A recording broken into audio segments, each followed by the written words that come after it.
Alrighty, so the news is here. Sorry for the low light. I've moved around some of my lighting and stuff like that. I'll have it fixed in a couple of days probably.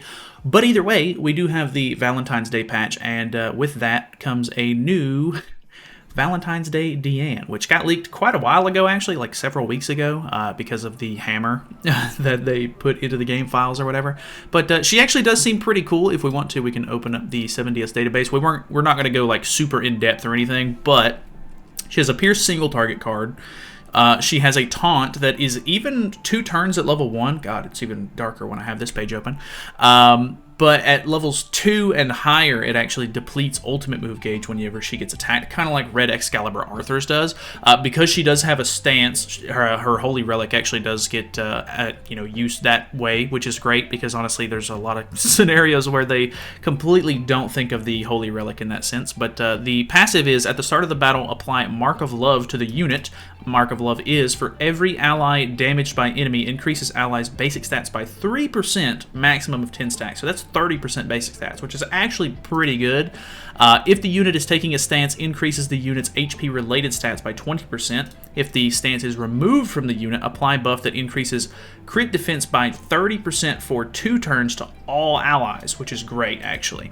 In PvE only, when the unit uses a skill, apply a buff that increases attack-related stats by 10% for 2 turns to all allies, which that one is really good because it's super useful for the Demon King fight. If you don't know, he does this like AoE move, like I think it's every 2 turns or so, that'll delete cards out of your hand, and it deals damage to you, and if you have an attack-related stat buff on any of your units, it'll actually negate that, and it just completely misses, which is really, really good. So, I think that she's pretty useful overall. The unfortunate part is she is a 600 banner, and it's a seasonal banner with a lot of like Valentine's Day units, which typically it could be kind of nice because I know a lot of people do end up skipping the Valentine's Day banners each year. But I don't know. It really just depends on if you want this specific character or if maybe you're missing enough of those characters. If the value of the banner is decent enough for your account, like if you could pull a good amount of like new characters, it could potentially be worth it. But obviously, it's really bad timing right now. We just, the beginning of the year is really intense for, spending a lot of diamonds and everything. Plus, we had an early collab this year, and I think the next banner that comes out after this one might be the global anniversary banner. So, just gonna continue with the hectic, early year sort of, diamond extravaganza, whatever you want to call it. So I do think that she's really interesting. We will be doing live summons for her tomorrow night whenever the banner drops on global. So feel free to come by and hang out with us sometime. If you're new to the channel or anything, feel free to subscribe so that way you get, you can see it whenever it comes out. But either way, we do have a couple of new bundles, of course. New banner means new ticket bundles and everything. They are doing 2, or it looks like 3 Valentine's Day bundles, or Valentine's bundles. So you have a skip ticket bundle, which is okay, I guess. You have an LR seal bundle, which I can only assume the whales will probably buy this one because they're probably true awakening a lot of characters right now. So it could be interesting. 10 million gold is actually interesting as well. Not that it's hard to get gold or anything, but 10 million sounds like a crazy number every time I see it. We have a selection bundle as well. So this one's kind of interesting. You can either get 10 pendants, a whole character's worth of UR engraving stones, 50 anvils, or 20 Super Awakening coins. I feel like the pendants and the Super Awakening coins are kind of low comparatively.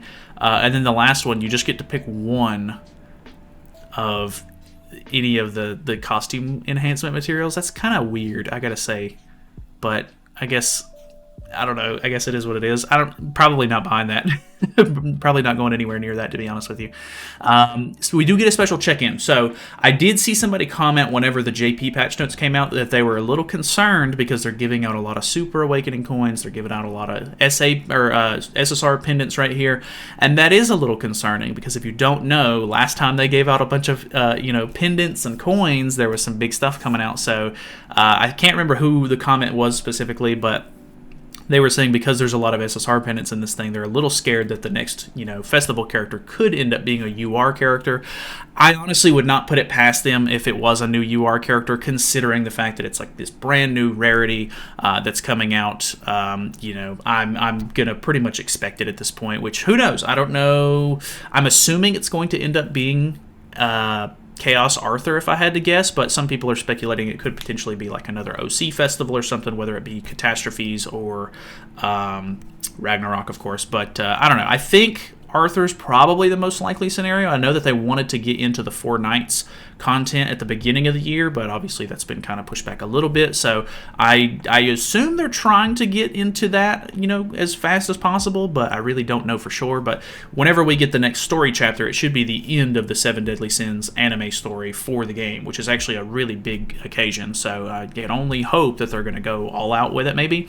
But you do get 1 free multis worth on the first 2 days here, which is nice. And then, like I said, a bunch of SA coins, SSR pendants. We're getting the Journey for Scraps event back. I'm actually not a huge fan of this one, but I mean, I guess, you know, free rewards are free rewards, so might be a little annoying to kind of make your way through this thing, but it is what it is. There are some halfway decent materials in here, you know, just free stuff in general.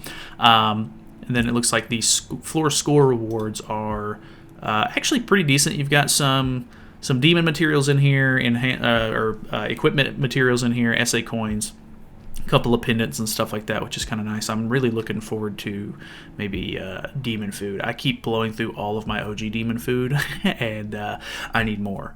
So Croc Shell is also coming back, which is kind of cool. I think this is the first time we're having Croc Shell since Monspeet got his Holy Relic. If you're up to date on Holy Relics, or you do have the Monspeet Relic, he actually will be a really nice workaround to quick clearing Croc Shell, because normally you used to have Kyo, because Kyo puts on a ton of ignites on the enemy.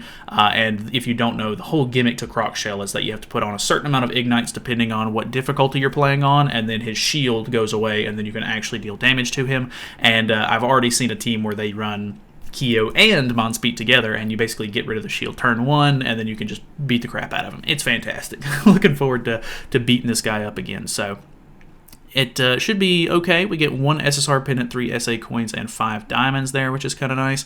The exchange shop does have 10 more Super Awakening coins. We are getting 15 LR seals in here as well, which is quite nice. I think this is the first event since the last festival where we're actually getting some LR seals in here, so that's kind of nice. We do get a free UR pendant as well, a couple of extra SSR pendants, some good demon materials and stuff, so that is cool.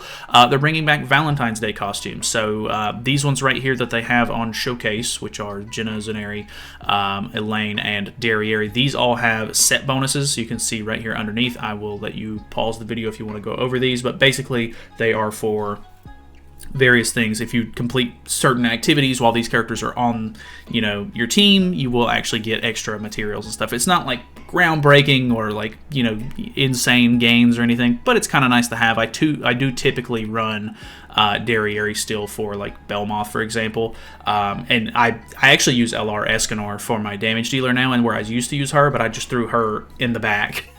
So that way I can make sure to continue to get a little bit of extra materials here.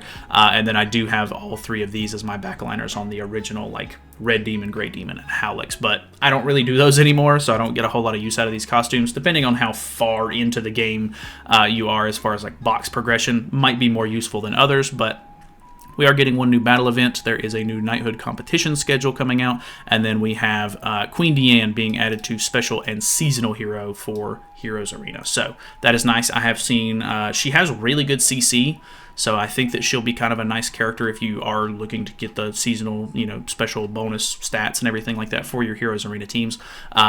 She's pretty good. She helps out quite a bit, and I think the first team that I typically use is a Sins team, so she'll slot right into that pretty much perfectly, and I'll get some extra stats, and hopefully should be able to beat it pretty quickly. So either way, let me know your thoughts and opinions on the patch. That is pretty much it. We'll keep it under 10 minutes here, so we'll try to keep it brief. But yeah, like I said, summons tomorrow. Feel free to come by and stop by and hang out if you want to. Subscribe if you're new to the channel or anything, and then yeah, thanks so much for watching. Hopefully you guys enjoyed it. Hopefully it was helpful, informative, and I will see you guys tomorrow.